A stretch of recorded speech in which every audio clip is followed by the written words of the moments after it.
啊，这个过年时啊，糖仔饼顶顶的细小啊，招出人。大人只要一个无注意，一寡伤甜或者是伤油的食物，像这个牛轧糖啦，像这个土豆等等，囡仔就会杀咧一直食过量。另外，还有较歹消化的甜粿、发粿、肉干等等，讲这个3岁到5岁幼囡仔，上会戆戆啊一直食，唔知准则，甚至是食到腹肚痛，都爱送急诊。家长原来会真注意。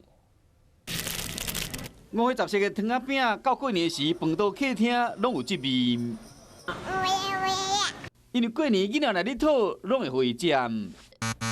嘛毋是袂使食，医生提醒讲，伤油、伤甜的物件唔通食伤济。高糖的东西吃下，第一个孩子就正餐可能吃不下，然后第二个就是这种食物包含高色素的这些就会让孩子容易产生一些好动啊、专注力不足啊。那另外就是像有些像发糕，过年常见的年糕、发糕啊，那这种就是糯米的食物，那如果摄取太多的话，他们容易会消化不良，那有时候就会出现一场绞痛。伫过年的时，都有真侪囡仔因为食伤侪细小啊，至少腹肚内面拢是物件，引起腹肚痛，送去急诊。另外，还有一种情形啊，真接发生。